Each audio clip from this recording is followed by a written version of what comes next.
Bonjour, bonsoir, moi c'est Ndaya, je suis accompagnée de Néné et vous écoutez Le Thé Noir. Et si vous avez bien lu et reçu la dernière newsletter, vous saurez que le thème de cet épisode, c'est ce qui nous rend heureuses. Bonne écoute! Comment ça va Néné? Bonjour, bonsoir, what's up? Bonjour, bonsoir. Néné est malade, elle a plus de voix. Donc je m'excuse d'avance pour cette voix de rocker que j'affectionne particulièrement. Ouais, j'aime bien. Ouais, moi aussi j'aime bien quand j'ai la voix un peu cassée comme ça. Mais je vais essayer de pas trop tousser dans vos oreilles et pour pas vous faire mal aux oreilles. Okay. Voilà. Mais ça, sinon ça va, il fait froid, il pleut, c'est maussade. Bon. Tu vois, j'ai hâte que ça se termine quoi, cette période. Laisse tomber. Alors, info insolite, en Angleterre, il a plu tous les jours de l'année 2026, sauf à la Saint-Valentin. Oh waouh. Je te jure, tout le monde est regardé le ciel, genre, c'est quoi ce foutage de gueule? Le jour de la Saint-Valentin, il a fait beau, il y avait du soleil et tout, et boum, le lendemain, catastrophe. C'est reparti de plus belle. Incroyable. Non, il fallait pouvoir lever en paix. Non, c'est incroyable. Ils avaient besoin de ça pour l'économie. Je te jure. C'est sûrement pour ça. C'était impressionnant. Bon, je sais pas ce que tu bois par rapport à ta toux. J'espère que tu es bien équipée. Hein. Bah écoute, je bois du boulou-coutou avec du citron et du gingembre dedans.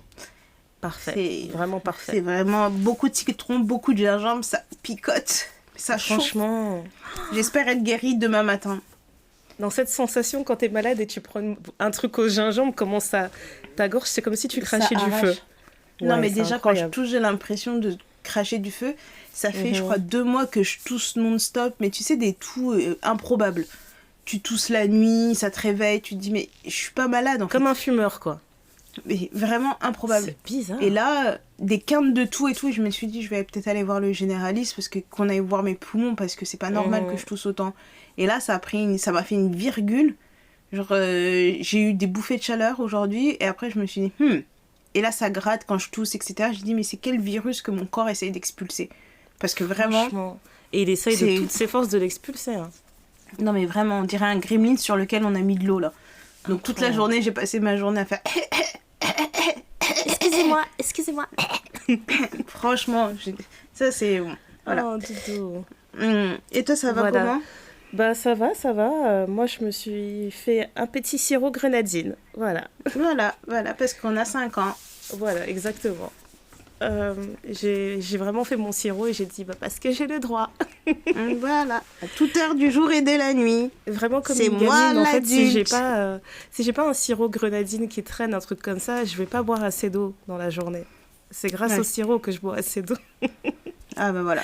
Donc voilà, merci les sirops, merci Tesser. Voilà, donc comme on disait dans cet épisode, on va parler des petites choses, des grandes choses, de tout ce qui nous rend heureuses. Et je pense qu'on peut commencer par un truc vraiment simple. C'est vraiment l'idée de... Tu sais, quand t'es malade, tu te dis, mais en fait, je prenais tellement pour acquis le fait de respirer pleinement. C'est vraiment un bonheur. C'est le bonheur de dormir sans tousser. Respirer à plein poumon, ne pas être essoufflé quand tu montes les marches parce que ta capacité respiratoire est réduite. Oui. Incroyable. Tu sais, vraiment, tu sens tes poumons qui s'aplatissent. Tu te dis, mais c'est pas possible. Genre là, c'est fini. On arrive au bout. Genre, il n'y a plus de place. Alors, les mecs, je vous connais, je me vois, je suis sûre, il y a moyen. Non, c'est incroyable. Tu vois, mais parler, ça épuise. En fait, je trouve que je suis essoufflée trop vite, quoi. Ça, c'est un autre truc aussi que je trouve qui change beaucoup là, avec le temps, c'est aussi ma capacité à me retenir de faire pipi. Genre maintenant, là, si j'ai envie de faire pipi, il faut courir. Il faut pas commencer à croire que j'ai le temps de trucs. Non, mais tu cours. Franchement, cette année, je vais prendre des cours parce que c'est pas normal. Ouais, je suis d'accord. C'est pas normal. Je dis, franchement, moi, tu vois, je suis une personne que je vais monter dans l'avion, je peux faire 12 heures de vol sans même aller faire pipi une seule fois. Une seule fois. Là, je suis partie à Keene. Je me suis levée 2-3 fois pour aller faire pipi. Et j'étais genre, mais qui es-tu? Ma vessie m'a trahi. Et en plus, tu sais, les toilettes dans l'avion, c'est pas ouf et tout. Même, genre, tu fais les transports. Maintenant, dans ma tête, si je dois rentrer et que je sais que je vais avoir un peu de transport et tout, etc., avant de quitter là où je suis, il faut que j'aille aux toilettes. Voilà. Et quand j'arrive là où j'arrive, il faut que j'aille aux toilettes. Sauf qu'il y a peut-être 45 minutes, 1 heure entre les deux. on est d'accord qu'on boit pas d'eau ou des boissons dans les transports. Bah non. J'ai l'impression que la vessie, elle est chargée au max. Elle se dit, waouh, c'est bizarre. Fais pipi avant de partir. Et quand t'arrives, c'est genre, t'es à la maison, vas-y, c'est maintenant, donne tout. Donne tout, je te jure. Franchement. En plus, tu vois, des quantités, tu te dis, mais les mecs, on s'est vidé avant de partir. Ça fait pas de sens. Des fois, même, je vais sortir, je vais faire exprès de pas boire.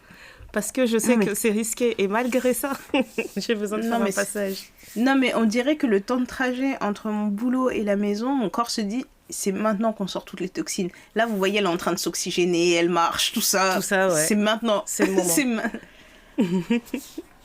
Non, mais franchement, c'est abusé. Abusé. Oh, ma pauvre Doudou. Non, franchement, j'ai vraiment envie que tu guérisses, mais j'aime trop ta voix, là. Mais moi aussi, j'aime trop ma voix quand j'ai la voix de cassée, parce que je trouve que d'habitude, j'ai une voix de crécelle, et quand ma voix, elle est cassée, ça donne un côté un peu... Hein, ça fait un peu quelque chose, quoi. Mais oui. Enregistre un album vite fait, là. Juste le temps de ta maladie, tu nous sors un petit EP. Franchement, je vais faire ça, je vais raccrocher, je vais aller au studio direct. Grave. Je vais bien vous casser les oreilles, vous allez être surpris. Je suis pas une chanteuse, moi. Laisse tomber. Bah, justement, puisqu'on parle de chansons, un truc qui, moi, me rend heureuse quand je conduis, parce que j'aime beaucoup conduire, mais je conduis de moins en moins parce que flemme. Mais j'aime beaucoup conduire quand je fais des longs trajets.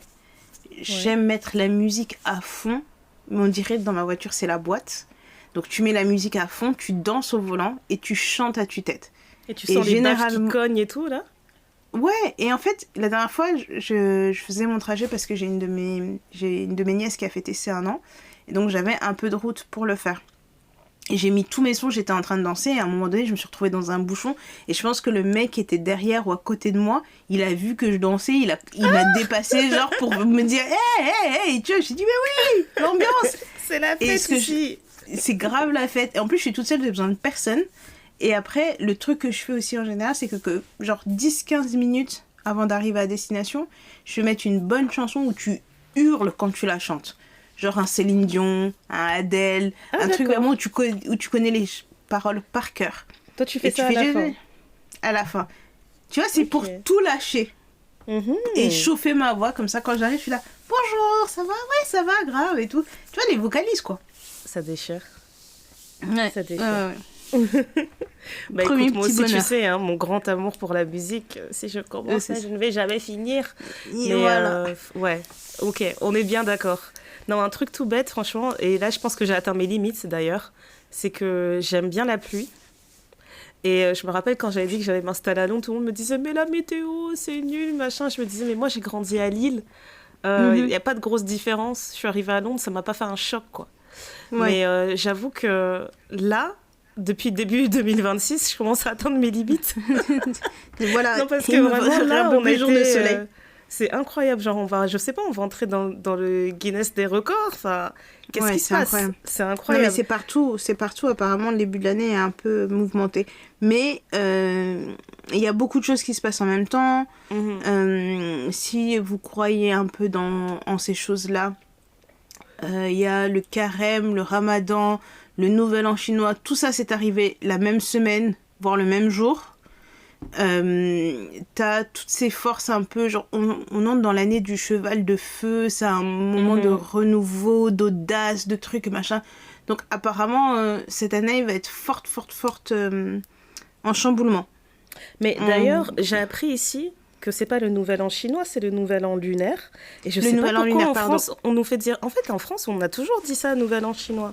Alors que oui, techniquement, c'est le nouvel an chinois, mais c'est le nouvel an de plein d'autres pays asiatiques. Et je te jure, quand j'ai appris ça ici, j'ai dit, ah bon? Ouais, franchement, mais bon, désolé. Bref, on apprend des trucs tout le temps, je te jure. Non, mais tu fais bien de me corriger, parce qu'en plus, j'ai lu partout le nouvel an lunaire, mais dans ma tête, c'est traduit nouvel an chinois. Enfin, mais moi, j'ai pas eu d'enveloppe rouge, hein. Mais oui, j'ai pas eu d'enveloppe rouge. Je vais aller toquer chez les voisins, là. Je vais dire, wow, c'est quoi vos projets? Depuis, j'arrête pas de me dire que je vais goûter ce qu'ils appellent les mooncakes, qui prennent justement au Nouvel An. En fait, je trouve ça trop bon. On dirait une sorte de gâteau sur lequel tu mets... je sais pas comment ça s'appelle. Une sorte de tampon. Je sais pas comment l'expliquer, mais c'est comme s'ils mettaient une sorte de... c'est comme si le gâteau était marqué au fer, voilà. C'est un petit gâteau individuel qui est rond. Et c'est comme si c'était marqué au fer et il y a un dessin particulier dessus que je trouve trop beau. Et juste parce que c'est beau, ça a l'air délicieux, je me suis dit, vas-y, je vais tenter. Parce qu'en général, moi, j'aime beaucoup la nourriture asiatique qui est salée. Mais tout ce qui est sucré, ça me passe pas du tout. Tu vois. Ça m'a jamais plu. Donc je me suis dit, non, ça, je vais le tester. Je vais tester les mooncakes. On verra bien. Mais ouais, j'ai toujours trouvé la pluie que c'était beau. En fait, je trouve que le bruit de la pluie quand t'es à la maison, tu passes une journée chill, c'est beau, ça détend et tout. C'est vraiment un bruit qui ça met une ambiance. Ouais, ça me relaxe et tout. Mais j'avoue que là, en ce moment, c'est devenu vraiment lugubre. Parce que non seulement il pleut, mais les nuages sont très, très, très marqués. Et en fait, il est 10h et t'as l'impression que le soleil se couche, quoi. Il fait sombre tout le temps. Donc vraiment, là, ça devient très triste. Ça devient très déprimant. Le manque de lumière, quoi, qui pèse. Ouais, j'ai atteint ma limite, là. J'ai besoin de rayons de soleil. Dès qu'il y a un peu de soleil, je me dis, je suis là, je me fais mon café, je vais me poser dans le jardin, genre, enfin, un petit rayon. Non, mais franchement, là, moi, je suis en train de me dire que la moi du passé a bien fait de réserver ses billets d'avion pour aller au soleil. Hein. Parce que, en fait, j'ai des étapes où je sais que là, je suis là, mais début mars, je vais aller au soleil. Quelques jours. Après, j'avoue, c'est bien ça. Après, je suis encore là, mais je me dis, en avril, je vais être techniquement au soleil. Après, je suis un peu là, mais après, je me dis, mais en mai aussi, j'ai techniquement un week-end au soleil. Et après, je reviens en France et il fait beau. Donc, je me dis, en vrai, heureusement que j'ai ça, parce que si j'avais pas ça de planifié, et je remercie la nénée du passé, la nénée du mois de septembre qui a pris tous ses billets en avance.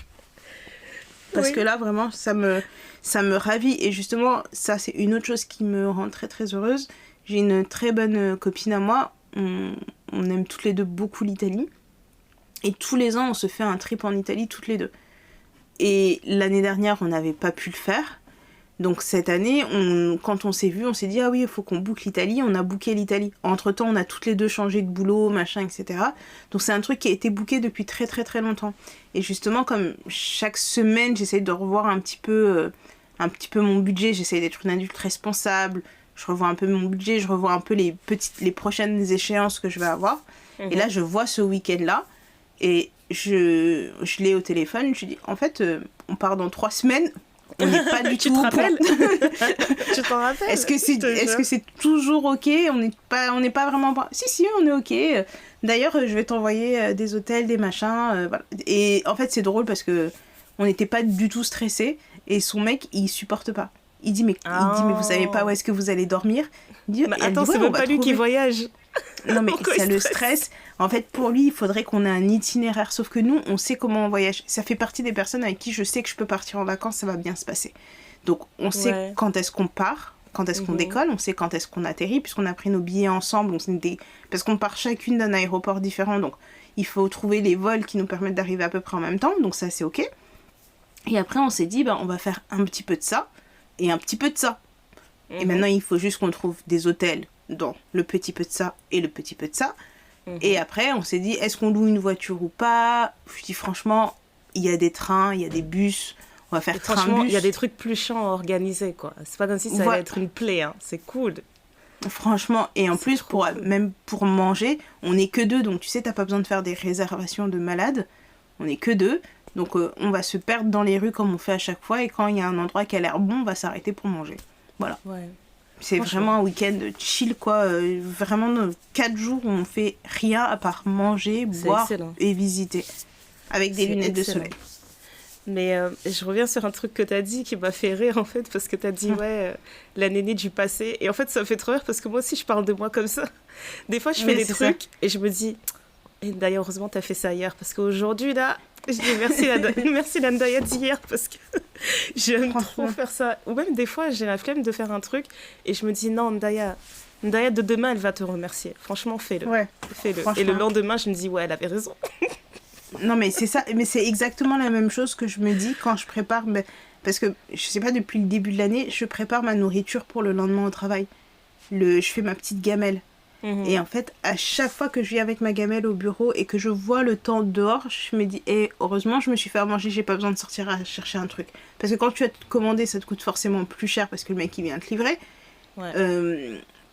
tu vois, et je me dis, mais heureusement, hier soir, quand je suis rentrée, j'avais pas la flemme de me faire un petit truc vite fait à manger pour ce midi, parce que là, en fait, j'ai même pas besoin d'aller affronter le froid, j'ai pas besoin de remettre mon manteau, j'ai pas besoin de mettre mon écharpe. Ben voilà. Et ça, c'est le feu. Merci ça, qui? Merci Dédé. C'est ça, franchement. Voilà. Un autre truc que j'aime trop, trop, trop, et que j'apprécie beaucoup en ce moment, c'est quand je suis seule. Franchement, être seule, c'est trop doux. C'est trop doux. Vraiment, juste avoir des moments comme ça, c'est tout bête, hein, mais quand j'ai déposé les enfants à l'école et je reviens à la maison et c'est silencieux, je suis trop heureuse. Peu importe ce que j'ai à faire, hein, peu importe mon programme, juste le fait de savoir que je peux rester dans le silence parce que j'ai décidé de rester dans le silence et je peux faire du bruit parce que j'ai décidé de faire du bruit. Ça me met trop bien. Parce que vraiment, passer le temps là, avec 3 enfants à la maison qui font tout le temps du bruit. Même là, je suis en train d'enregistrer. Ils sont dans la pièce d'à côté et je dois les menacer de ne pas faire de bruit pendant que j'enregistre. Je leur dis tout ce que je demande. C'est 59 minutes. Personne ne hurle. S'il vous plaît. Non, mais laisse tomber. Donc, quand c'est le silence, franchement, pour moi, c'est juste... c'est précieux. Il y a des moments où je me dis non, je vais mettre un peu de musique, etc. Et puis moi-même, toute seule, je me dis mais pourquoi t'as mis de la musique? Ça fait trop là. Ça encombre ma tête. Et donc j'ai vraiment, limite, je vais arrêter le truc et je te jure que je sens ma tête qui est plus légère. Donc vraiment, des fois, je me crée des migraines toute seule. Parce que tu sais, des fois, t'as l'habitude seulement de meubler un peu le silence. Et à un moment donné, genre ça fait 15 minutes qu'il y a un truc qui tourne, je me dis mais j'écoute même pas. Pourquoi j'ai mis ça? C'est ridicule. Ouais, mais c'est comme on nous apprend à ne pas rester dans le silence. On est toujours suroccupé, sur machin. Et puis même, tu vois, avant, nous, on pouvait s'ennuyer. On était là, on n'avait pas tout à disposition. Là, tout est fait pour qu'on ne soit pas dans le silence. Et se retrouver soi-même avec ses pensées, c'est pas mauvais. Hein. Je dis tout le temps aux enfants, ils aiment trop venir me voir, genre je m'ennuie, je sais pas quoi faire, etc. Mais c'est quand tu t'ennuies, tu vas créer des choses incroyables. Et en plus, ils disent toujours ça, et 5 minutes après, tu vois, ils inventent un jeu rocambolesque, et tu te dis, bah voilà, tu vois, c'est super, ça te permet d'être créatif. Ouais, bah tu vois, moi, ma fille, elle fait pas... Je pense qu'elle s'ennuie pas, parce qu'elle est pas toute seule dans sa tête. Je pense qu'il y a 150 personnalités, il y a plein de potes. Le seul truc, c'est qu'elle veut aussi jouer avec toi, parce qu'elle est fille unique. Donc elle veut jouer avec toi, elle veut que tu participes à ces trucs et elle veut aussi beaucoup discuter. Donc elle va venir se poser à côté de toi, elle va commencer à te raconter des histoires, machin, etc. Et tu dis, je dois avoir la patience de lui répondre parce que je veux pas non plus la brider dans son imagination ou dans son questionnement, dans sa curiosité, tu vois. Et ça, c'est un truc... Bah surtout à un jeune âge, c'est dur d'exister si tu peux pas communiquer avec les gens. Franchement, moi je me rappelle une vidéo que j'avais vue il y a plusieurs années et ça m'avait tellement marqué. Genre, je me suis dit, c'est vraiment tu sais, des trucs que tu vois dans ta vie et ça définit la manière dont tu vas éduquer tes enfants. Et en fait, c'était une émission de télé japonaise où en gros on mettait des enfants uniques parce que pour ceux qui ne savent pas, au Japon pendant un moment il y a une politique de 1 enfant par foyer et pas plus. Et en gros, ils mettaient une sorte de caméra cachée dans la chambre d'un enfant unique. Et on les observait, comment ils jouaient, comment ils se comportaient en fait. Et à un moment donné, tu as quelqu'un de l'équipe TV qui vient lui poser des questions à l'enfant en fait. Il dit voilà, qu'est-ce que tu fais de tes journées? Et puis l'enfant il dit oh, je fais ça, je joue avec tel truc et tout. Et il dit et t'aimes bien? Et l'enfant il dit non, je m'ennuie. Et ils disent bah pourquoi tu fais pas autre chose? Ils disent bah parce que j'ai pas envie de déranger mes parents et tout. Quand je veux jouer avec les parents, les parents ils sont occupés. Papa il me dit toujours va jouer avec tes trucs et tout, reste dans ta chambre. Maman elle me dit toujours après j'ai pas le temps machin. Et en gros en fait c'était vraiment un truc où t'as les personnes qui interviewent l'enfant à la maison et les parents ils sont dans une autre pièce et l'enfant ne sait pas que les parents voient en fait ce qui se passe. Oui, ce qu'il est en train de dire. Et à chaque fois, tu voyais les parents qui s'effondraient en larmes, en train de dire je savais pas, genre la vie ça passe trop vite, tu te rends pas compte, et puis tu prends l'habitude et tu négliges tes enfants. Et t'avais juste plein d'enfants comme ça qui disaient ouais, les parents ils ont pas le temps. Et puis beaucoup d'enfants en fait qui avaient déjà développé ce truc où ils ont peut-être 4 ans et ils sont déjà dans ce truc où ils se disent non mais je les comprends, les parents ils ont beaucoup à faire, il faut les comprendre, donc je veux pas les déranger, c'est pas grave, tu vois, c'est pas grave si je m'ennuie. Alors qu'un enfant devrait pas réfléchir comme ça en fait. Oui, un enfant devrait juste vivre sa vie quoi. Voilà, tu veux bien qu'il ait de l'empathie jusqu'à un certain niveau, mais au point où il se dit en fait je me suis résignée, je cherche même plus à jouer avec eux parce que j'ai compris que c'est pas ça la priorité. La priorité c'est que eux ils travaillent et qu'ils aient le temps de travailler. Et je trouvais ça trop triste, ça m'a vraiment fait... Franchement, ça pique. Et c'est trop triste. Et je trouve qu'on a perdu, et je le dis dans beaucoup d'épisodes, la communauté. Moi, j'ai grandi dans une rue où tous les enfants jouaient ensemble. Et même si t'es un enfant unique, t'es pas vraiment un enfant unique parce que t'as l'enfant du voisin qui va venir jouer avec toi. T'as tes cousins, cousines, t'as tes machins. Juste qu'on est de plus en plus renfermé sur soi. Et je trouve ça vraiment dommage parce que ça aussi, ça t'aide beaucoup à ta créativité. Nous, on a construit des cabanes. Il y avait un terrain vague pas loin de chez nous. On ramassait des bouts de bois, des planches quand les parents ils faisaient des travaux. On ramenait des trucs. On disait, bon, ok, voilà ce qu'on a. Qu'est-ce qu'on fait? Ah, on peut faire ci, on peut faire ça. On récupérait des vieux draps troués pour faire des tentes et des machins. Enfin, on a construit tout un truc. Mais ça, c'était tous les enfants du quartier qui mettaient la main à la pâte. Genre, ta mère, elle casse le balai. Tu dis, non, casse pas le balai. Jette pas le balai, j'en ai besoin. Tu dis, mais qu'est-ce que tu dis? Non, t'inquiète. Ouais. J'ai un projet, t'inquiète. Non, mais t'inquiète. Et tu vois, en plus... Ce qui est bien, c'est qu'il y avait une cohorte par âge. Donc, tu avais les enfants de 5 ans, les enfants de 6, on avait plusieurs, tu vois, et sur 10 ans d'écart entre le premier et le dernier. Mais c'est magnifique. Tu voyais les groupes qui se faisaient et tout. Tu dis, non, mais attends, moi, mon père, il est en train de faire des travaux dans le jardin. Je l'ai vu qu'il cassait des bouts de briques. Peut-être je peux prendre un petit bout de brique et je vais le ramener. Tu vois, en fait, c'était notre société. Ça déchire. On vivait, mais l'été, on vivait une vie parallèle. Mais vraiment, on vivait dehors. L'été, c'était fait pour... Tu sais, tu cours dans la maison. Tu vois comment moi, j'ai fait mon sirop grenadine? Tu cours dans la maison, tu prends un verre, tu fais... J'y retourne. Mais non, mais tu sais pas à la maison. Non, mais on prenait même pas le risque de rentrer à la maison, parce que si tu rentres à la maison, c'est le risque qu'on te disait, tu sors plus. Tu sors plus, t'as fait trop de temps dehors. Je te jure. Franchement. Alors, ce qu'on faisait, c'est qu'on prenait des bouteilles d'eau qu'on mettait dans nos cabanes. Donc, on avait à boire et à manger. Là, quand on était hyper organisés. Moi, je vais prendre des petits lus chez moi. Moi, je ramène de l'eau. Attends, moi, j'ai des petits Capri Sun. Vraiment, une vraie bonne organisation. J'adore. Et c'était trop bien. C'était trop bien. Mais c'était trop bien. Mais oui. C'est dommage que ça soit perdu. Oui, je trouve que c'est dommage que ça soit perdu. Mais c'est pour ça que j'ai vraiment envie d'être la tante fun avec les enfants. Où... on peut faire des cabanes dans le salon. La tante avec qui on peut faire tout et n'importe quoi. Parce qu'il faut créer l'imagination que c'est l'été, machin. Nous, on faisait des barbecues. On faisait des barbecues avec le peu de trucs qu'on avait. On avait monté des trucs. On faisait des expériences pour allumer des feux. C'était un peu... On était mi-scout, mi-aventurier, je sais pas... Faire tout ce que tu veux. Mi-ninja. Parce qu'on s'ennuyait. On avait le temps de s'ennuyer, d'avoir des milliards d'idées. C'était magnifique. Franchement, et la chance qu'on avait, c'est que tous les parents de la rue s'entendaient plus ou moins bien. Donc souvent, l'été, il y avait des grands barbecues. Et les grands barbecues, c'était, on va aller chez la telle voisine, il y a un barbecue. Donc les parents sont dehors en train de manger, faire truc. Les enfants, il y a ceux qui jouent à la console, ceux qui jouent dehors. Quand on dérange trop, on retourne à un autre endroit. Puis après, on vient juste prendre... Bon, alors, qui prend merguez ou chipot? Ketchup, mayo, tout ça. Et en fait, c'est comme ça qu'on a grandi. Dommage, il y en a trop la belle vie, ça. Qu'on voit plus. Oui, je pense que j'ai été vraiment chanceuse de grandir comme ça. Je suis pas sûre que ma fille va connaître ça. En tout cas, dans cette dimension-là de vivre dehors et de grandir dehors. Mais, tu vois, je me dis, par exemple, ça aussi, c'est un petit bonheur que j'ai, c'est que je me dis, elle est fille unique, mais elle est pas seule. Elle a tellement de cousins, cousines qui sont comme des frères et sœurs, etc. Enfin, si elle prend son téléphone, elle appelle tout le monde, quoi. Je pense qu'elle sera jamais seule. Et c'était vraiment une inquiétude au début en disant, pour l'instant, il y a qu'elle. Je sais pas si on va... qu'est-ce qui va se passer dans le futur. Mais pour l'instant, j'ai qu'elle. Et donc, du coup, je me disais, mais si moi, je suis plus là, si, tu vois, tous ces repères sont plus là, il va lui rester quoi? Et donc, tu te dis, je comprends les parents qui ajoutent un deuxième enfant. Ouais, qui ajoutent un deuxième enfant en se disant, au moins, ils seront tous les deux. Mais après, quand tu y réfléchis, t'es pas sûr que les deux enfants s'entendent bien. T'es pas sûr que ta grossesse se passe... Enfin, il y a tellement de trucs après. C'est vraiment la loterie, en fait. C'est chacun sa chance, vraiment. Ouais, tu peux réfléchir comme ça indéfiniment jusqu'à ton enfant, il aura 40 ans. Tu vas encore te poser des questions.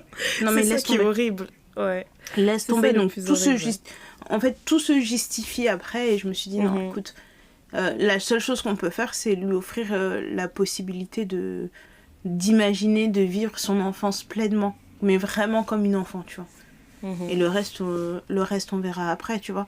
Là, l'autre truc qui me fait, moi, plaisir, et je suis contente d'être là, c'est de me dire que je suis dans mes vacances, tout le monde ne comprend pas ça, mais quand je prends des vacances, il y a les vacances que je passe avec ma famille, ma fille, etc.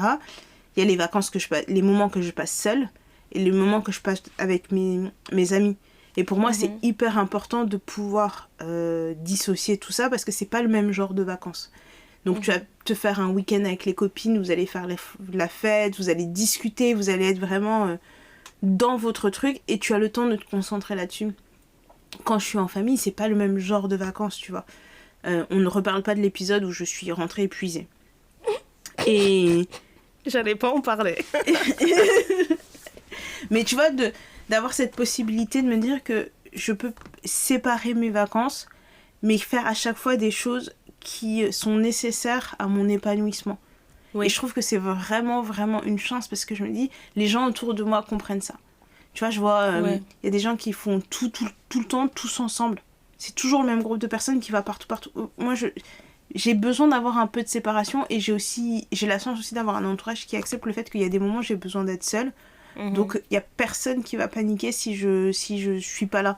C'est genre, attendez, je pars de telle date à telle date, tu vas où? Je vais à tel endroit. Tu pars toute seule? Ouais, ok, très bien. Et ça me permet de me recharger. Parfois, c'est juste 3 jours. Et ça peut aussi être 3 jours où t'es à la maison, tu laisses l'enfant quelque part, tu fermes toutes les volets, les machins et tout, et puis tu restes dans le noir chez toi. Que, tu vois, t'es reconnaissante que les gens ils le comprennent, mais je pense que c'est quand même quelque chose que t'as dû imposer avec le temps. Parce que moi, j'ai des souvenirs qu'il y a quelques années encore, quand tu voyageais seule, il y avait toujours des questions de « Est-ce qu'elle part vraiment seule? Elle nous dit qu'elle part seule, mais en fait, je me demande si elle cache quelqu'un, etc. » Il y avait trop des trucs comme ça, en fait, jusqu'à ce que les gens finissent par comprendre vraiment que... En fait, elle a besoin de partir seule et c'est ok. Et moi, je trouve que quand les gens font ce genre de remarques, c'est très révélateur de leur personnalité, en fait. Et j'ai appris à ne plus trop me poser de questions là-dessus, mais en effet, il y a des personnes qui n'aiment pas du tout être seules. Donc, elles ne peuvent pas concevoir que toi, tu vas dépenser de l'argent pour aller loin là-bas, là, pour rester toute seule. Donc, c'est vraiment un truc, c'est un concept qui les dépasse, quoi. C'est comme si c'était une punition. Donc, donc je suis d'accord, c'est vrai, maintenant, plus ou moins dans ton entourage, je trouve que les gens respectent ça. Il n'y a plus cette question de « mais ça va pas la tête, tu vas quand même pas aller là-bas, machin. » Mais c'est vrai que c'est quelque chose, t'as dû travailler dessus quand même. Oui. Mais je suis contente d'être aujourd'hui, du haut de ma petite sagesse, me dire que d'avoir pu prendre conscience que c'est quelque chose qui était important pour moi, et de dire aux gens autour de moi, en fait, pour mon fonctionnement, j'ai besoin de ça. C'est un bonheur, tu sais, de tout laisser, de partir toute seule. Première fois que je suis partie seule, j'avais peur, je me suis dit, mais je vais m'ennuyer. Mais pas du tout, parce que ce qui est trop bien, c'est que quand t'es seule, les gens, ils te parlent. Je trouve beaucoup plus facilement. Et les gens sont toujours très impressionnés que tu pars en voyage seule. Genre, mais mais vous êtes seule? Mais oui. Tu fais les choses à ton rythme. Et je trouve que quand on est une femme africaine, d'autant plus congolaise, je ne veux pas généraliser, mais de ce que j'ai observé autour de moi, on nous élève beaucoup à prendre soin des autres, mais pas forcément à prendre soin de soi. Et pour moi, voyager seule, c'est un moment où je prends soin de moi. C'est un moment où je me dis, en fait, je n'ai à m'occuper de personne d'autre, sauf moi. Donc, si j'ai faim, je me lève, je mange. Si, même si t'as payé ton hôtel ou quoi, ok, c'est que tu veux pas te réveiller, sortir de ta chambre avant 13-14 heures, tu fais ta sieste, tu commates dans la chambre jusqu'à 13-14 heures, tu peux sortir que le soir. Enfin, tu sais, être à son rythme à soi, parce que la vie, elle va tellement vite, comme on le disait tout à l'heure, et entre le travail, t'as le temps de rien. Moi, on en parlait d'ailleurs cette semaine avec Ndaya, quand je vois ma semaine, entre aller travailler, travailler pour le podcast Thé Noir, parce que c'est aussi un travail, hein, c'est pas juste un truc qu'on fait comme ça par-dessus la jambe. Gros travail. Aller au sport, être présente pour l'enfant, être présente pour la famille, être présente pour les amis. En fait, tous tes soirs de semaine sont pris. Et non pas que, tu vois, je me plains pas, mais c'est qu'à un moment donné, quand tu veux tout mener de front, tu peux pas tout mener de front. Ça, c'est impossible, c'est une utopie, c'est... Voilà.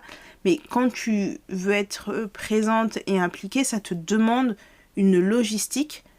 Et je suis pas mécontente de temps en temps de raccrocher les gants pour me dire, ok, là, c'est pour moi. Et après, je vais faire le reste. Mais après, dans l'année, j'attends pas forcément de partir en voyage toute seule.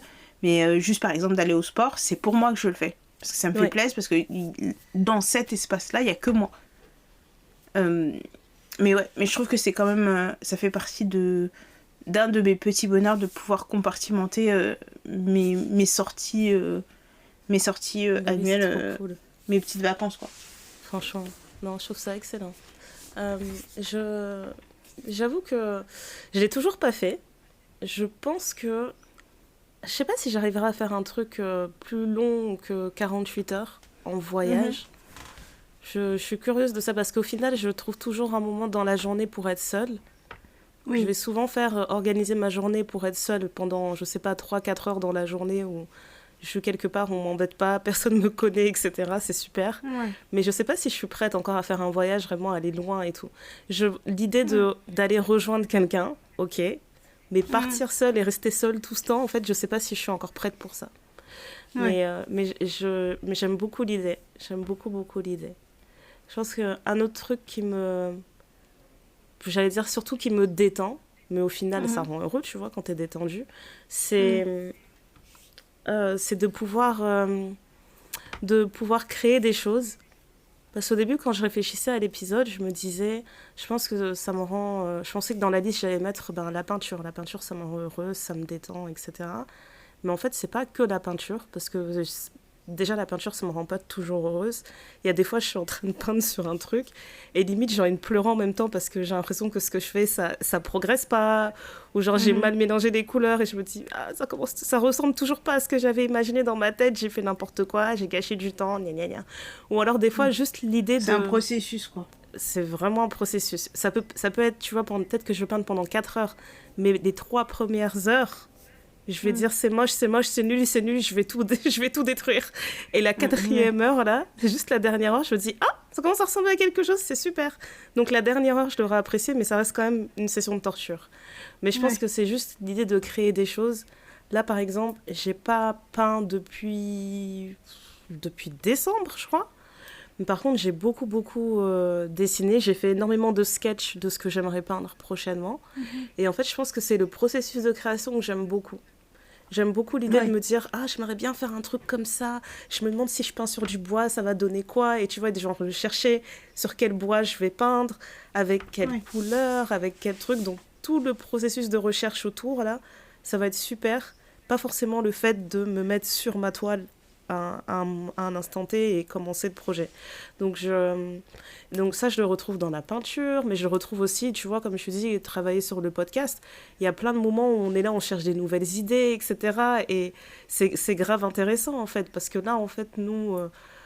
l'épisode sort le dimanche, vous entendez l'épisode, etc. Mais vous voyez pas les coulisses, vous voyez pas les choses qu'on est en train de planifier pour les prochains 6 mois, ou genre les prochaines idées qu'on est en train de chercher. Et je trouve que ce processus-là aussi, il est super intéressant. Que ce soit organiser un événement ou planifier le prochain épisode, etc. Franchement, je sais pas comment l'expliquer, mais c'est vraiment un truc où je me dis que j'ai pas une passion en soi dans la vie, mais j'aime beaucoup créer, et je pense que c'est vraiment là où je me sens triste, c'est si j'ai pas créé quelque chose depuis un moment. C'est juste l'acte de créer, peu importe comment ça ressort, ou même si ça aboutit, hein, des fois ça n'a pas besoin d'aboutir. Je sais que pendant un temps, j'en parlais à tout le monde, j'étais en train d'écrire une série, j'ai écrit 4 épisodes. Elle est où la série? J'ai écrit 4 épisodes complets, je les ai relus, je les ai réécrits, j'ai prévu des castings, etc. Et puis un jour, je me suis dit, je pense que les personnages que je me suis inventés, ils ont trop grandi dans ma tête, et on n'est plus alignés. Ils n'existent pas, hein, mais dans ma tête, vraiment, je me disais, tu sais, je suis passée à autre chose. Je trouve que ces personnages-là, je me retrouve plus dedans, etc. Donc, voilà. Mais tu vois, j'ai des archives. Défense, c'était au moment du Covid, quoi. Ouais, aussi. Bah ouais. Ouais, donc vraiment, tu vois peut-être que s'il n'y avait pas eu le Covid, tu aurais pu créer ce truc jusqu'au bout. C'est vrai. Parce que du coup, il y avait les castings, il y a les machins. Bon, après, mais bon, je comprends aussi cette idée de ça a grandi et que c'est plus aligné avec ce que tu veux à ce moment-là. Ça, je le comprends tout à fait. Après, je pense que ce serait un beau projet et tout. J'aimerais bien voir quelqu'un d'autre le faire. Mais tu sais, sans rentrer dans les détails, mais c'était quelque chose où je parlais beaucoup de je voulais faire un truc générationnel où je parlais beaucoup de la génération début vingtaine. Et plus le temps passait, plus je m'éloignais de cette génération et je me disais, en fait, je sais même pas pourquoi j'écris pour ces gens. Je les connais pas. Pour ces gens, je les connais pas, je les côtoie pas. Je les connais plus, on n'a plus les mêmes codes, on n'est plus les mêmes personnes. Genre, ça me dépassait. J'ai passé la trentaine et puis, pouf, déclic. J'ai dit, bah, je sais pas quoi leur dire, on n'est plus les mêmes. Ouais, c'est spécial. Mais tu vois, par exemple, ça, bah, j'ai pas le regret de, oh, la série, elle est jamais sortie. Parce que je sais que j'ai déjà travaillé à la développer. J'aurais plus de regrets si j'avais eu l'idée dans ma tête. L'idée avait germé dans ma tête et que j'avais jamais rien essayé dessus. Ouais, t'avais pas travaillé dessus, quoi. Ouais, j'aime vraiment l'idée que j'ai des archives, j'ai des scripts, des trucs, enfin bref, plein de matériel sur lequel j'ai réfléchi jusqu'au moment où en fait j'étais plus inspirée et puis je suis passée à autre chose. Donc c'est vraiment cet aspect-là, je pense que c'est une grosse partie de ma vie et j'y réfléchissais il y a pas longtemps parce que je pense que je suis tombée sur une interview, je sais plus c'était quelle chanteuse qui disait qu'elle avait vraiment ce truc où en anglais elle disait a drive to share, donc vraiment un besoin de partager. Et je me demandais en fait, est-ce que moi aussi j'ai ça? Est-ce que j'ai vraiment un gros besoin de partager et tout? Et je me demandais si le besoin de partager, il était aussi fort que le besoin de créer ou pas. Et franchement, je pense que c'est le besoin de créer qui prend le dessus pour moi. Il y a des choses, si elles sortent pas, tant pis. Mais je suis vraiment en paix avec l'idée que j'ai travaillé dessus, j'ai donné ce que je pouvais donner, et puis voilà. Limite, je pourrais même m'arrêter et me dire, tu sais, t'as plus d'énergie, et je rencontre quelqu'un qui a de l'énergie avec la même idée, et je lui dis, tiens, voilà, j'ai travaillé sur ça, je te donne le brevet et tout. L'idée originale, quoi. Ouais, voilà. C'est vraiment cette idée-là que je trouve cool. Et c'est rassurant, parce que je pense qu'on en avait parlé dans un épisode précédent, on parlait du fait d'avoir des passions dans la vie, et que pendant longtemps, ça m'inquiétait de me dire que moi, j'ai pas une passion, ou genre comme certaines personnes qui vont se dire depuis toujours, elles veulent être médecin, elles veulent être chirurgien, ou quelque chose comme ça, et que toute leur vie est tracée dans ce sens-là. Moi, j'ai jamais vraiment eu ce ressenti. Et au final, je suis en paix avec cette idée, parce que je pense que je trouve ça assez excitant de se dire que dans ta vie, déjà, je pense que j'ai assez de talent pour pouvoir retomber sur mes pattes. Mais aussi l'idée de se dire que il y aura toujours un nouveau projet qui va germer dans ma tête, il y aura toujours un nouveau truc qui va me rendre assez curieuse, qui va me donner envie de tenter de découvrir d'autres choses, etc.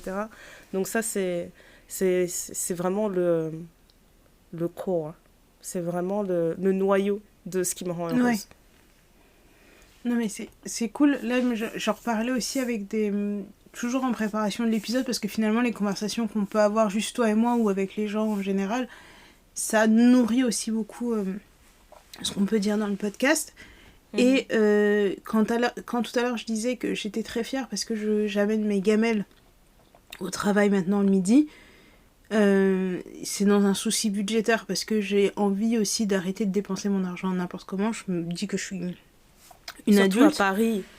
Oui, voilà, je suis une adulte et l'argent, tu vois, pour moi Apple Pay c'est pas de l'argent, enfin je fais partie de ces gens là, c'est genre c'est bon, c'est rien, c'est Apple Pay quoi.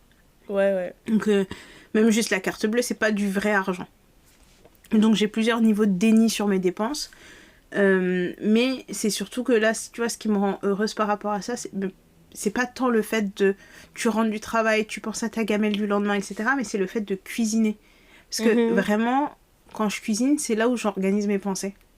C'est quand je suis dans ma cuisine en train de siffler et à mettre mes ingrédients, mettre mes petites épices, mes petits machins, ça me permet tu sais, d'être zen. Il y a des gens qui font du yoga pour ça. Moi, j'ai pas besoin du yoga, j'ai juste besoin de faire à manger. Et du coup, se retrouver ça, c'est comme si je me retrouvais un petit peu moi-même. Tu dis, tu sais, je me suis laissée dépasser par un truc, mais en fait, j'aime bien faire à manger. J'aime bien réfléchir à des recettes, j'aime bien... je regarde dans mon frigo, qu'est-ce que j'ai j'ai juste de quoi faire ça. Je fais un truc vite fait. Et c'est pas forcément être des gros trucs, mais on a un groupe avec mes frères et mes belles-sœurs, etc. À un moment donné, je sais pas ce qui m'a pris, je faisais des quiches tout le temps.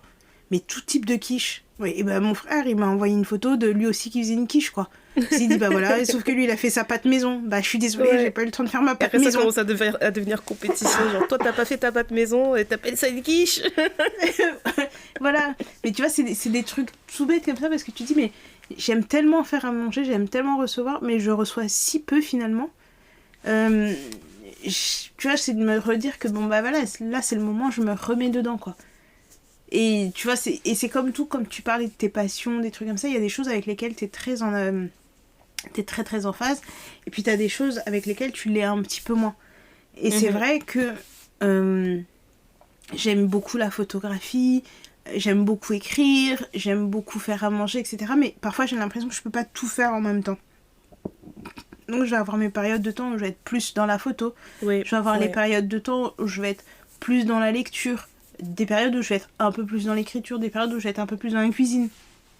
Et quand je dis dans la cuisine, c'est pas la nourriture du quotidien, c'est des choses un peu plus extra. Tu te dis, ah, j'ai vu cette recette, j'aimerais bien tester de faire un saumon en croûte de sel avec machin, je sais pas quoi.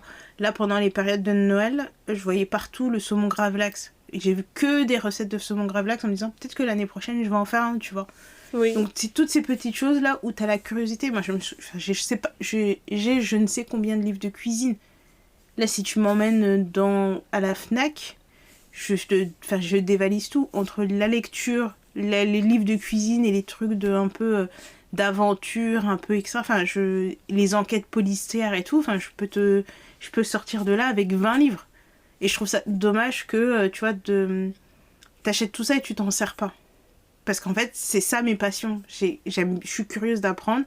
Et dans ce qui me passionne, dans ma curiosité, il y a de quoi faire, en fait. Il y a des photos, je suis là, je dis, mais je comprends pas pourquoi ça fonctionne comme ça. Je peux pas faire des vidéos, mais la photo, je sais que c'est quelque chose qui m'intéresse. Mais il faut toujours attirer mon œil sur quelque chose. J'ai ma sensibilité pour ça. Pareil pour la cuisine. Et j'ai eu des moments, j'étais obsédée par des trucs. Je voulais manger que des nano-fromages, mais je voulais les faire moi-même. Donc j'ai appris à faire des nano-fromages toute seule. Après, j'étais obsédée par les sushis, il fallait que je sache faire des sushis et des makis. Bah, j'ai appris à faire des sushis et des makis. Bah voilà. Voilà, là, mon obsession du moment, c'est de faire le meilleur jollof rice. Et shout-out à ma cousine qui écoute le podcast de m'avoir sourcé un très très bon riz. Et mes premiers pas dans le jollof rice sont pas si mauvais grâce à toi, parce que tu m'as donné le riz qu'il fallait. Donc je sais que tu vas écouter, donc merci beaucoup. Merci beaucoup. Et puis même, tu vois, important. C'est ça les choses qu'on a envie de partager. Franchement, même si Ndaya veut pas partager la recette de son poulet, qui irait parfaitement avec mon jollof rice. Voilà. Je t'ai pas entendu, j'arrêtais pas de tousser. mais tu vois, c'est des trucs tout bêtes, tu vois. Ouais, je pense que c'est ok que les passions soient cycliques. Après, il y a celles qui te restent pour toute la vie. Ouais. Et puis, il y a celles que tu vas abandonner, que tu vas reprendre tout plus tard. Il y a celles que tu vas commencer, au bout d'une semaine, ça va te saouler. Tu vois, à un moment donné, je me disais, j'aimerais bien commencer à faire des puzzles. Après, je me suis dit, en vrai, de vrai, ça va me saouler de voir toutes les pièces qui traînent partout. Tu vois, j'aurais besoin que ça soit terminé vite. Sauf que je pense que l'idée du puzzle, c'est qu'il faut prendre le temps de machin. J'ai pas le temps, en fait. J'ai pas le temps. Je trouve ça joli, tu sais, quand c'est fini, c'est bien, quand c'est fini, dans un cadre. Ouais. Mais tu vois, les puzzles 1000 pièces. Donc après, je m'étais dit, je vais commencer par des petits puzzles. Après, je me dis, mais j'ai 5 ans, quoi, pour commencer par des puzzles 20 pièces. En fait, t'es comme ton neveu, parce que lui, on fait les puzzles, il disparaît. Puis quand il voit que c'est la fin, il dit, oh, regarde, je sais où mettre celle-là. Il reste 10 pièces et il vient genre, waouh, j'ai mis la dernière. C'était mon idée, c'est moi le boss. Tu vois, c'est pas. Et après, il crie partout, j'ai fini le puzzle. Non, mais tu vois, c'est vraiment ça. Alors que le coloriage, je peux le faire. Tu vois, me poser, colorier, etc. À un moment donné, ça m'a beaucoup aidé. Tu sais, pour canaliser mon cerveau, tu vois. Ouais, je vois très bien. Mais bon, tu vois, tu te mets et tout. Je voulais pas qu'on touche à mes feutres. Enfin, ça devient tout un truc, tu vois. Et même là, ma fille, quand elle colorie très bien. Je suis pas une maman qui est excessive, mais elle colorie très bien. Parce qu'elle a appris à colorier avec une de ses tantes qui a fait les beaux-arts. Donc voilà. Autant vous dire qu'elle ne dépasse pas dans les lignes. Elle ne dépasse pas. Et elle a un petit truc de couleur théorie, là où elle met pas n'importe quelle couleur à côté de n'importe quelle couleur. C'est super. En fait, ses coloriages sont assez bien organisée. Par contre, c'est ses dessins qui sont un peu aléatoires. Mais le coloriage, elle maîtrise. Tu veux dire donc, abstrait peut-être. Picasso. C'est peut-être ça le terme que tu cherchais. Non, Picasso. Abstrait. Vraiment, c'est différent. C'est vraiment, je ne me reconnais pas. Je suis là, ça c'est maman. Bah, très bien, merci. Super. Waouh. Voilà. Mais du coup, tu vois, ça fait partie de ces choses où je sais que quand elle veut colorier, qu'elle me demande de colorier avec elle, je suis toujours contente de le faire parce que je me dis, ouais, ça va pas m'agacer, tu vois, de gâcher une page de mon coloriage parce qu'elle vient dessus, tu vois. Parce qu'elle fait ça bien, elle est très concentrée, elle te donne même des ordres. Non, toi tu colories là-bas, moi je colorie ici. Et c'est là où ça commence à devenir tendu parce que tu dis, madame, c'est toi qui t'as invité sur mon dessin. Moi j'étais tranquille. Donc... Un truc que je déteste. Moi, peu importe l'activité, hein, si je vais commencer seule et vous commencez à vous incruster à la fin, là, attention, on peut se battre. Il faut pas faire des commentaires. On peut se battre. C'est vraiment ça. Voilà. Hein. Moi, je pense que j'ai fait le tour. Ben, comme on a passé aussi l'épisode à vous dire ce qui nous rendait heureuse de manière générale, est-ce que c'est vraiment pertinent de se demander qu'est-ce qui nous rend heureuse en ce moment? J'avoue. Mais vraiment. Je peux quand même répondre. Et ça va faire une bonne transition là, laisse-moi une chance. Je te laisse une chance, vas-y. Un petit truc qui me rend heureuse, c'est écouter des podcasts. Ouais. Vous voyez, elle n'a pas la vidéo, mais je suis en train de me mordiller l'index, genre... Ouais, mais non, vraiment, ça me rend heureuse d'écouter beaucoup de podcasts. Et je sais que ça vous rend heureuse aussi d'écouter notre podcast. Et je voulais dire un grand merci à toutes les personnes qui se sont abonnées à la section payante qu'on a mis en place sur Spotify. Et franchement, on était super contente de vos retours. Franchement, moi, pour ma part, j'avais un peu les chocottes parce que je me suis dit, non, moi, je nous connais, tu sais, tu fais des trucs gratuits, puis du jour au lendemain, tu dis aux gens, voilà, maintenant, vous pouvez avoir ça pour autant d'euros, et les gens, ils vont commencer à dire, et voilà, ça y est, voilà, on doit payer pour tout, c'est pas possible, quoi, cette partout je regarde, il faut payer. Le capitalisme va nous tuer. Je te jure, je me suis dit, on va se faire insulter, et au contraire, franchement, j'ai beaucoup aimé les retours qu'on a reçus. Beaucoup de gens qui nous disaient « Non, vous avez raison, le travail que vous faites depuis des années, c'est normal. On vous soutient dedans et tout. » Et de voir les abonnements aussi qui grandissent, franchement, waouh. Vraiment, je suis stupéfaite. C'est incre. Vous êtes incre, c'est ça qu'on va vous dire. Vous êtes vraiment... C'est trop vous êtes vraiment incre. Donc vraiment, voilà, un grand merci. Et pour celles et ceux qui ne sont pas au courant, on a lancé une section premium du podcast. Et si vous vous abonnez, normalement, il y a un lien dans la description de l'épisode. Vous pouvez accéder à une deuxième partie de l'épisode que vous écoutez à l'instant. Là. Il y a toujours un bonus après. Et vous pouvez accéder aussi à toutes nos archives depuis 2017. Donc, à chaque fois, je dis 2017 et je dis à savoir la sortie de la marque Fenty Beauty. Voilà, et quand vous pouvez aussi accéder, voilà, et aussi accéder à du contenu vidéo. Donc il y a tout ça là qui nous rend très heureuses. Voilà pour ma part. Voilà. Eh ben tu as tout dit, tu as parlé en ton nom, mais c'est la même chose que je dirais. On est alignés. Je vais faire comme dans les emails corporate, alignés. NN. Parfait. Voilà. Merci beaucoup à toutes et à tous de nous avoir écoutés. Big up à toutes les personnes qui se reconnaîtront dans cet épisode. On vous aime, cœur, bisous, tout ça. Vous voyez, tranquille, pépère. Continuez de nous suivre le matin. Vous êtes de plus en plus nombreuses à nous suivre dans les stories le matin. Et vous êtes aussi de plus en plus nombreuses à nous envoyer des blagues. Continuez, on adore ça. On aime avoir une communauté avec le même humour. On dirait que le shout-out à nos 2 meilleures auditrices et nos 2 meilleures envoyeuses de blagues a motivé les troupes. Oui, c'est vrai. Ça, c'est vraiment incre. Donc, merci beaucoup. Si vous voulez débattre avec nous... qu'est-ce qui vous rend heureuse, en fait? C'est ça que j'avais oublié de demander. Dites-nous en commentaire ce qui vous rend heureuse, les petites choses comme ça, là. Ben, c'est là où j'allais en venir. C'est sur Twitter, venez débattre avec nous. Sur Not Gonna Lie, venez nous raconter vos histoires. Et pour les plus aventuriers d'entre vous, vous pouvez nous envoyer un pavé par mail. Et dans tout ça, dès que vous avez une idée, n'hésitez pas à partager avec nous ce qui vous rend heureuse. Petites et grandes choses, ça peut être de boire un verre d'eau chaude le matin, ça peut être se faire un bouquet de fleurs, ça peut être s'offrir un beau bijou, ça peut être manger dans un restaurant, mais il faut qu'on commence à célébrer toutes ces petites choses qui nous rendent heureuses. Et comme disent nos amis anglais, à la fin de chaque journée, essayez de penser à a glimmer a day. C'est une lueur dans la journée. Votre petite lueur de la journée, votre petite victoire, parce qu'il n'y a pas que des grandes victoires, il y en a beaucoup de petites surtout. Voilà, pour celles et ceux qui ont l'abonnement, on se retrouve juste après pour du contenu exclusif. Et pour les autres, on se dit à la semaine prochaine pour un nouvel épisode. Bisous bisous. Bye yo.